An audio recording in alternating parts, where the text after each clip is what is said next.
kita dengan teman-teman selalu menyampaikan bahwa Lebak ini yang perlu dipahami oleh pemimpin yang pertama adalah geostrategi. Apa itu berbicara geostrategi? Pertama, geo itu berbicara soal wilayah, geografi kan gitu. Nah, strategi ini berbicara soal kebijakan. Nah, ketika kewilayahan di Kabupaten Lebak dikorelasikan dengan kebijakan-kebijakan yang itu dapat menunjang secara geografis, maka dipastikan Lebak ini bakal maju.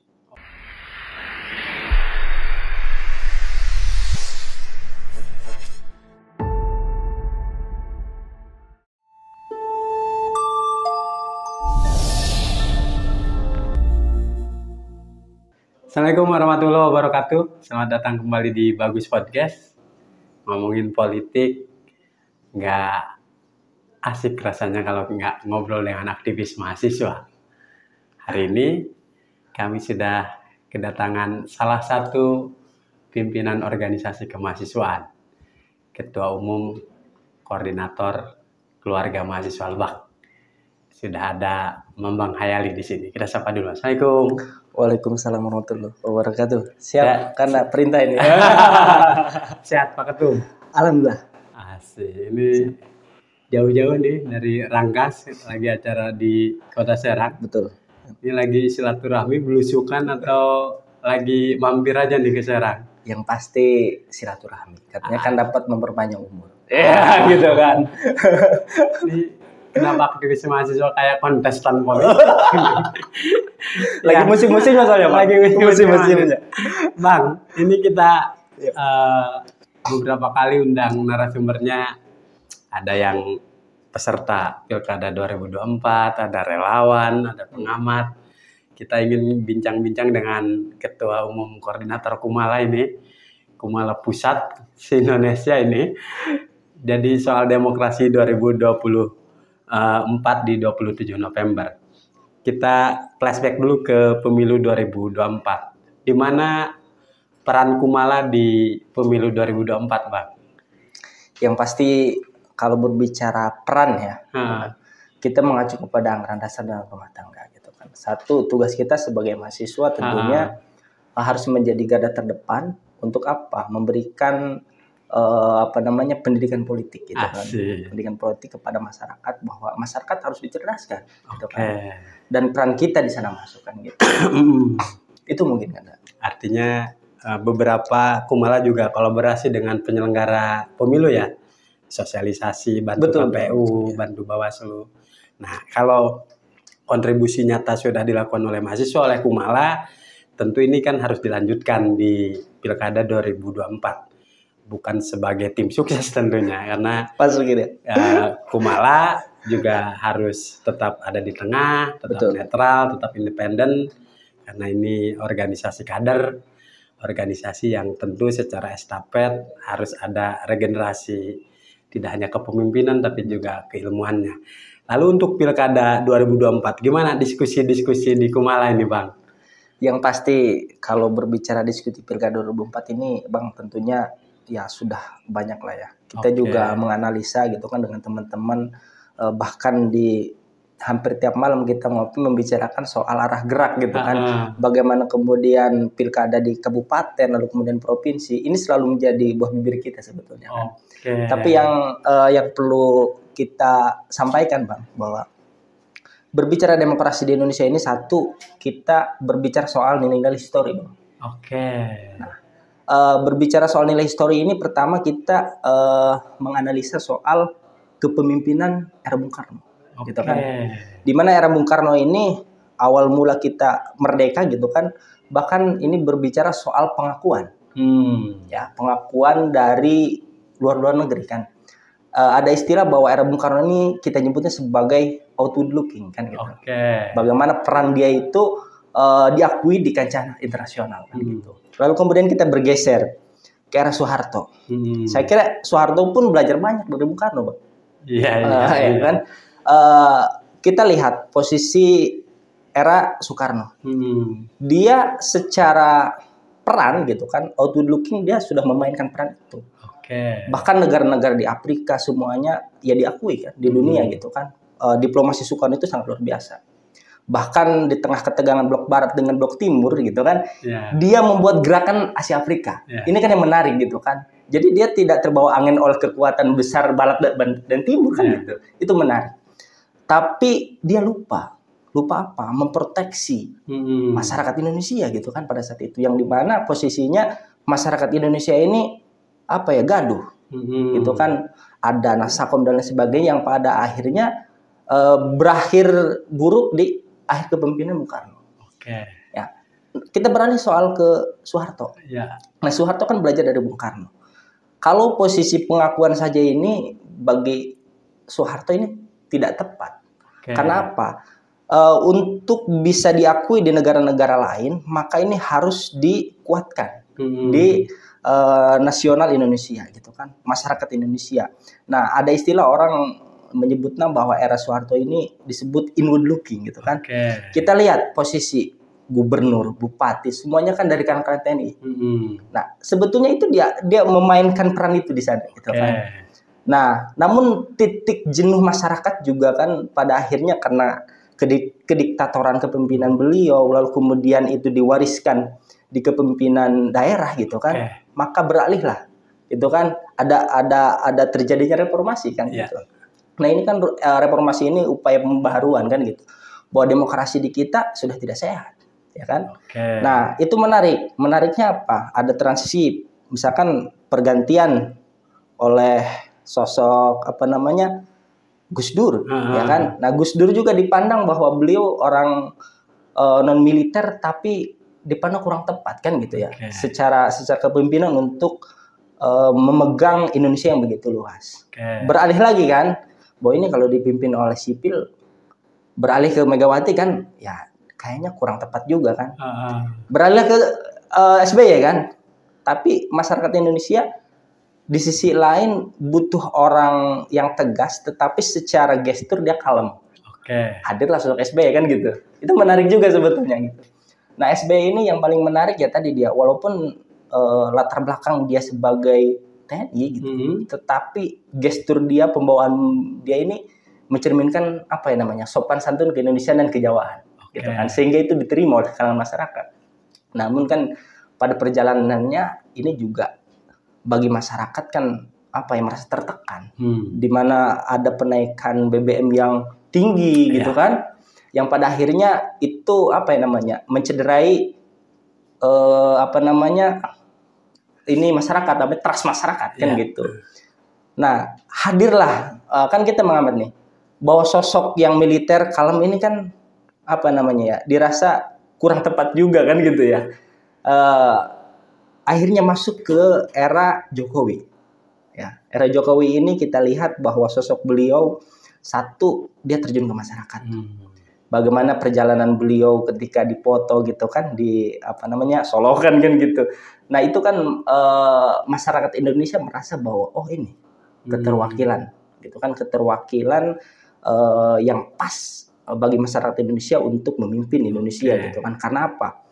Dia merasakan betul gitu kan penderitaan masyarakat. Ya, walaupun kita beralih kedua periode Jokowi di akhir-akhir ini kan bikin gaduh gitu kan. Ini juga sebetulnya jadi blunder juga gitu. Dan yang pada akhirnya gitu kan tetap pada porsi hari ini kembali ke militer juga gitu Bang. Gitu kan. Dan ini juga tentunya ada korelasinya dengan pilkada gitu kan. Nah, bagaimana kemudian pilkada-pilkada ini baik itu tingkat kabupaten gitu kan maupun provinsi, itu jangan sampai kemudian melupakan nilai-nilai histori. Ya. Misalkan nilai-nilai histori, siapa yang dulu kemudian berkuasa sekian tahun, 10 tahun, 20 tahun, itu kan nanti dilihat oleh masyarakat.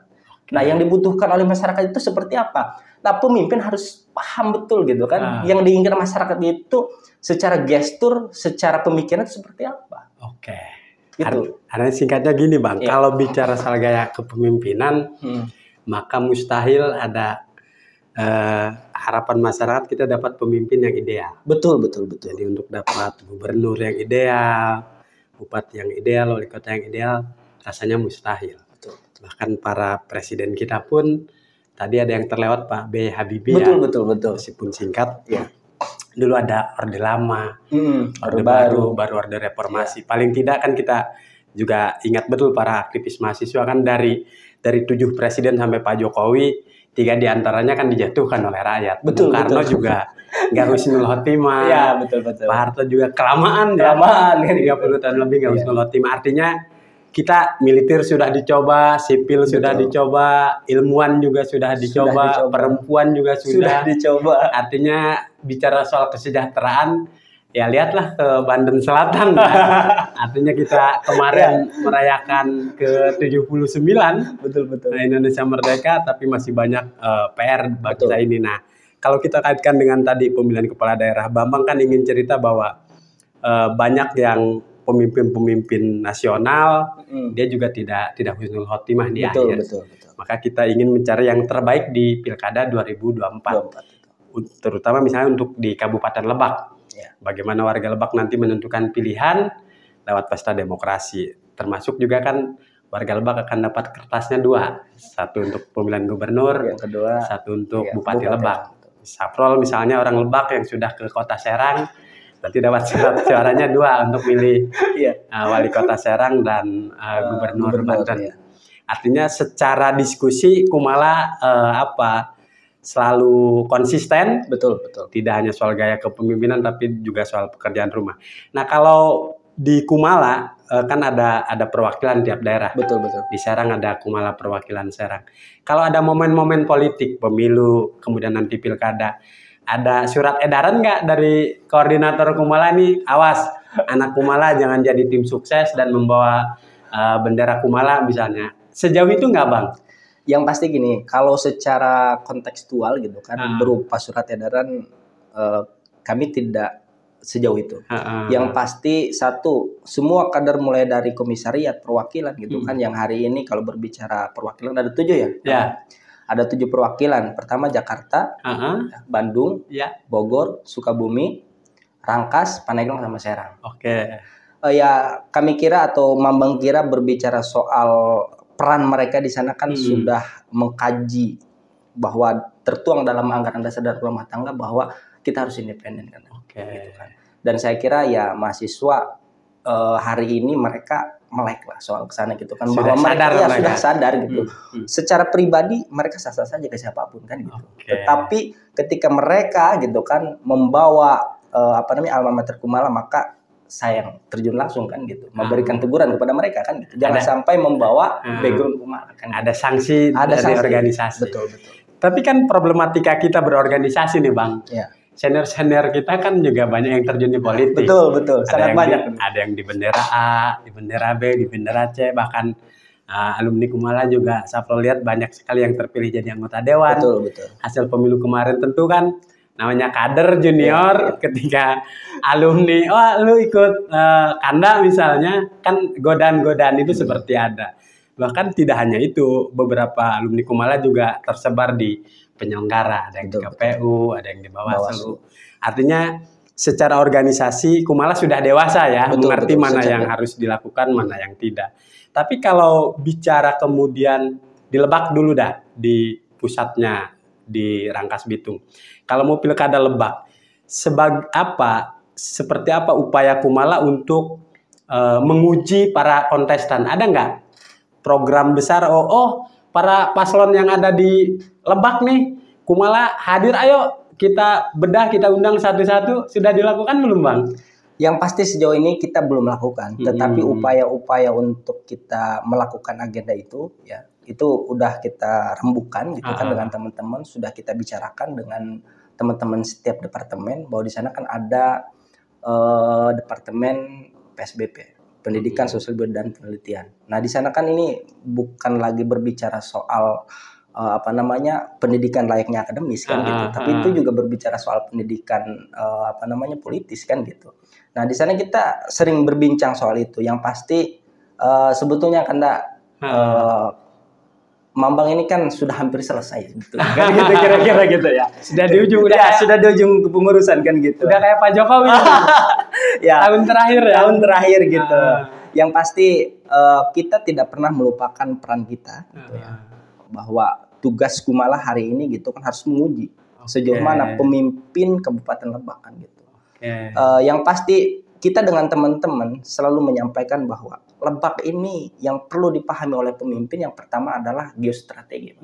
Apa itu berbicara geostrategi? Pertama, geo itu berbicara soal wilayah, geografi kan gitu. Nah, strategi ini berbicara soal kebijakan. Nah, ketika kewilayahan di Kabupaten Lebak dikorelasikan dengan kebijakan-kebijakan yang itu dapat menunjang secara geografis, maka dipastikan Lebak ini bakal maju. Ya kan? Nah, yang kita uji nih, yang kita selalu diskusikan, mampu nggak ada yang memahami sampai ke sana kan gitu. Kita berkaca ke beberapa dekade belakang misalkan. Nah, pemimpin yang sudah itu terkesan utara sentris pembangunan, gitu kan? Itu juga sebetulnya bagi kita lucu juga gitu, tidak sesuai dengan visi misi mereka kan gitu. Jadi kajian Kumala ternyata masih ada kesenjangan sosial. Betul. Antara utara, selatan, sama di level provinsi juga Banten utara. Nah, begitu pun itu. Yang miris kalau berbicara provinsi ini kan. Satu, karena mungkin mengenal betul siapa gitu kan Panding Pader Kumala, Pak Waskorni, gitu kan. Beliau ini salah satu orang yang memperjuangkan berdirinya Provinsi Banten. Apa dasar pemikirannya gitu kan? Sehingga kita bisa terpisah dari Jawa Barat. Soal ketertinggalan antara Lebak dan Banten. Hari ini kita sudah 20 tahun lebih. Tapi kenapa Lebak dan Banten selalu tertinggal? Artinya apa bedanya? Kenapa kita nggak dari Jawa Barat aja kan gitu? Ya kan gitu. Lucu juga gitu. Nah, ini juga harus menjadi perhatian penuh bagi siapa? Bagi pemimpin yang hari ini akan mencalonkan sebagai gubernur Banten. Ini harus didengar oleh para relawan dan tim sukses. Betul. Aspirasi ini nyampe ke para kandidat. Bang, tapi kan menariknya begini. Kalau bicara kontestasi pilkada ya wajah demokrasi kita kan banyak juga money politik. Betul. Kemudian juga black campaign. Risih nggak Kumala melihat kok demokrasi kita makin ke sini sejak era reformasi 2000 ke sini Banten mengulang tahun di Oktober 4 Oktober kita ke 24 demokrasi kita malah mundur seolah-olah. Risih nggak Kumala dengan kemunduran money politik makin merajalela, kemudian juga netralitas ASN setiap pemilu setiap pilkada selalu mewarnai media massa. Ada kegelisahan nggak dari Kumala? Yang pasti berbicara gelisah tentu sangat gelisah kan, gitu kan, bahwa perlu kita sadari bahwa hari ini gitu kan berbicara pilgub gitu kan, baik itu tingkat kabupaten maupun provinsi, ini kan sebetulnya tolak ukurnya berbicara soal pilpres, gitu kan, itu yang akan menjadi efek domino kepada kabupaten baik itu provinsi maupun kabupaten kan gitu. Itu yang miris sebetulnya. Artinya kalau misalkan berbicara soal di presiden saja tadi berbicara money politik itu sudah terang-terangan kan gitu. Ya di daerah juga akan mengikuti gitu. Nah itu sangat risih sebetulnya. Maka kami karena sebetulnya ini kita harus sebetulnya ada pengembalian gitu. Harus ada pengembalian kayaknya ini. Itu juga harus menjadi catatan gitu kan untuk para politikus nasional gitu kan, bahwa ini harus dikembalikan ke era di mana bahwa presiden gitu kan baik itu kabupaten baik itu pemimpin daerah gitu kan itu dipilih oleh DPRD gitu kan. Saya kira itu harus dikembalikan ke sana gitu. Wah ini serem juga ini. Ketua Kumala sampai ada opsi ke sana saking gelisahnya. Saking kecewanya dengan demokrasi meskipun seburuk-buruknya wajah demokrasi kita tentu akan lebih baik kalau rakyatnya dilibatkan dibandingkan dengan perwakilan karena kita tahu sendiri akan lebih tidak ada keterlibatan publik ketika pemilihan kepala daerahnya hanya melibatkan perwakilan. Meskipun demokrasi kita juga kan lucu. Ini kan kita ditentukan oleh para elit baru kita memilih calon pemimpinnya. Ditentukan oleh para elit, partai politik, gitu kan. Baru kita milih kan. Jadi banyak para tokoh yang dia diinginkan oleh rakyat, ketika dia tidak dapat tiket, tidak dapat rekom juga gagal juga menjadi peserta pemilu. Tapi opsi yang tadi dikembalikan ini pasti debatable. Tapi paling tidak periode Mambang nyampe ke pilkada apa sebelum pilkada? Saya kira kewenangan itu diberikan kepada para petinggi perwakilan gitu kan. Ketika mereka ada desakan untuk saya mubes gitu kan sebelum pilkada, bagi saya kami dari pengusung terus gitu kan. Begitupun mereka memberikan mandat bahwa kita untuk menjaga berbicara netralitas Kumala gitu kan, berbicara kesehatan organisasi, dan memang itu upayanya harus dilewatkan gitu kan pasca pilkada, kita siap. Meskipun gitu kan. periodisasinya udah habis bulan ini. Secara ke-SK-an bulan ini saya habis. Bulan September ya. Tapi lagi-lagi ini kan berbicara soal desakan dari teman-teman perwakilan. Gitu kan. Siap. Oke Bang, kita fokus ke 3 pertanyaan terakhir nih. Bicara soal demokrasi di Lebak. Ya. Ini kan hampir mirip-mirip nih di Lebak, di Banten, Pandeglang, Pandeglang, kemudian Kabupaten Tangerang, Kabupaten Serang. Bahasa medianya kan dinasti. Betul. Lebak oleh keluarga itu saja, 10 tahun bapaknya, lanjut 10 tahun anaknya. Pandeglang juga sama, betul. 10 tahun suaminya, 10 tahun istrinya. Di beberapa kabupaten kota juga mirip-mirip. Betul. Lalu sebagai orang Kumala, sebagai ketua umum Kumala, apa sesungguhnya untuk kader-kader memahami dinasti itu baik buruk untuk demokrasi itu? Apa catatannya Mambang soal dinasti? Yang pasti gini kan, itu kan berbicara soal pengembalian kepada masyarakat. Artinya kita pun berbicara soal demokrasi kan tidak elok juga dan juga tidak mungkin menolak mereka yang sudah berkuasa, gitu kan. Nah bagi kita pertama ini soal ide dan gagasan, mampu nggak bahwa kebijakan-kebijakannya ini gitu kan berpihak kepada rakyat, gitu kan. Jadi bagi kami gitu kan, terus saya ya, karena memang berbicara dinasti ini persoalan gitu kan. Tetapi lagi-lagi apalah daya ketika masyarakat memilih gitu kan. Tapi yang pasti satu, kita dari keluarga mahasiswa Lebak menyampaikan kepada masyarakat berbicara soal ide gagasan ke depan, berpihak kepada rakyat atau tidak, gitu kan. Itu yang perlu digarisbawahi gitu. Jadi perkara calon pemimpin kita anak siapa bin siapa dikembalikan lagi kepada rakyatnya. Kepada rakyat. Gitu. Kalau warganya memilih ide dan gagasan, ya pilihlah yang punya ide dan gagasan. Itu. Karena tolak ukurnya itu. Tolak gitu ukurnya kan. Itu. Artinya kan demokrasi. Berbicara demokrasi, siapapun punya hak yang sama. Mau dia yang sudah berkuasa ataupun yang belum berkuasa. Kan gitu. Meskipun problem demokrasi kita hari ini, Bang, adalah Mambang, Sapro, jangan pernah berharap punya cita-cita nyalon kepala daerah. Ketika kita bukan siapa-siapa gitu tuh.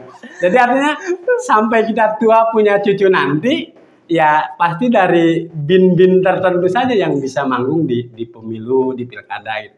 Makanya ini kritikan para aktivis biasanya. Betul. Artinya ketika tidak mempersoalkan soal dinastinya, tapi mempersoalkan bagaimana kemerataan bahwa semua rakyat Lebak, semua rakyat Banten punya kesempatan yang sama maju sebagai calon pemimpin daerah.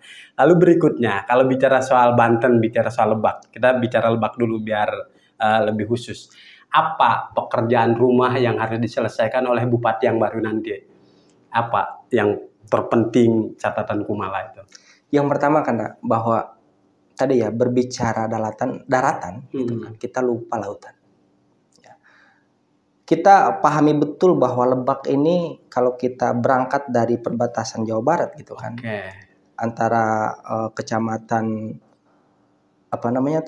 yang di ujung berbatasan dan ini Jawa Barat itu? Ya, dari situ kan membentang sampai ke Pandeglang, itu kan berbicara lautan kan.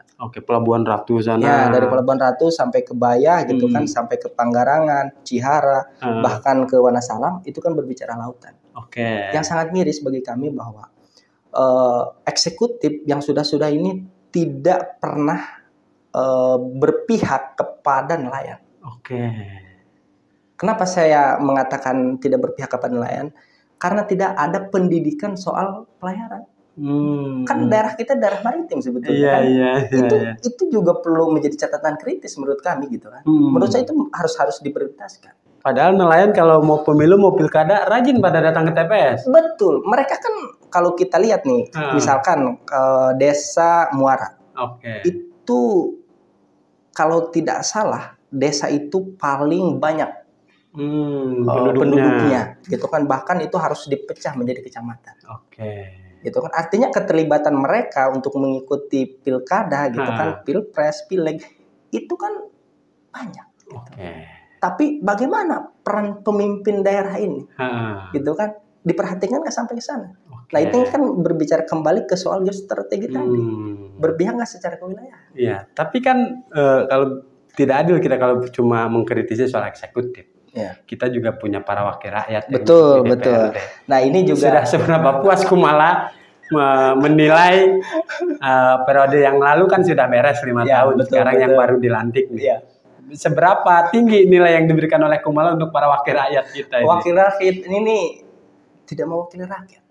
Mewakili siapa mereka? Mewakili kekuasaan. Padahal misalnya partainya bukan pemenang pemilu, betul. Bukan sebagai penguasa juga kadang-kadang. Gini Skanda, ini saya perlu disampaikan juga bahwa kalau kita mengacu ke beberapa tahun ke belakang bahwa temuan BPK itu dari 50 anggota DPR itu hanya 1 orang yang tidak termasuk temuan BPK. Oh, yang di Kabupaten Lebak. Yang 49-nya temuan tuh anggota DPRD Kabupaten Lebak. Itu kan miris. Oke. Bagaimana Kabupaten Lebak bisa menjadi kabupaten yang maju? Oke. Di situ saja kan itu cerminan. Para wakil rakyat itu tidak mewakili rakyat. Tapi ujungnya selamat walafiat mereka. Nah itu yang jadi pertanyaan kita. Ini kenapa gitu? Kok bisa selamat walafiat kan gitu? Miris juga gitu kan negara kita ini. Makanya kita teman-teman Kumala, Sapro juga sebagai bagian dari keluarga besar Kumala berharap 50 anggota DPRD Kabupaten Lebak yang sudah dilantik, ayo dong buktikan. Nah, itu teman-teman, bapak-bapak, ibu-ibu yang terhormat adalah wakil rakyat. Betul. Di DPRD Banten juga sama 100 orang malah. 100 orang ya kan. Nah, ini pamungkas nih, Pak. Ini pamungkas nih. Aduh. Di Lebak isunya lagi bagus nih, pemilu 2024 mau pilkada. Betul. Lagi kenceng-kencengnya isu pemekaran wilayah nih. Ya, DOB ya. Ya, daerah otonom baru Cilangkan kembali menggeliat. Sapro ingat betul dulu tahun 2000-an ketika sekolah sambil mondok di pesantren di Kabupaten Lebak itu kenceng banget. Harusnya katanya pemekaran Cilangkahan itu lebih awal dibandingkan pemekaran Banten dari Jawa Barat. Betul. Tapi karena kearifan para tokoh-tokoh di Kabupaten Lebak, mereka lebih ikhlas Banten dulu yang mekar dari Jawa Barat, Cilangkahan nyusul kemudian. Tapi setelah Banten kita otonom 24 tahun, cita-cita harapan sebagian besar masyarakat Lebak untuk pemekaran Cilangkahan sampai hari ini tidak terwujud. Betul. Puncaknya kemarin, ada demo besar-besaran warga Banten Selatan, warga Cilangkahan ke DPR RI sampai ke istana. Bagaimana posisi Kumala menyikapi soal Kabupaten Cilangkahan yang menginginkan untuk memisahkan diri dari Kabupaten Lebak? Yang pertama, sebetulnya ini juga kan bagian daripada keresahan bersama ya, bahwa ketimpangan soal daerah ini harus menjadi menjadi perhatian penuh gitu ya. Apalagi kalau kita berbicara PAD gitu kan, bahwa PAD paling besar untuk Kabupaten Lebak itu kan dari selatan. Ya. Dan secara kesiapan bahwa DOB Cilangkahan ini sebetulnya sudah siap. Gitu kan. Hanya saja ini berbicara soal kebijakan moratorium gitu kan. Itu kan berbicara kebijakan pusat gitu kan. Artinya tadi juga menyinggung soal bahwa puncak daripada masyarakat Cilangkahan gitu kan, kita menggelar aksi gitu kan, menggelar aksi di depan DPR.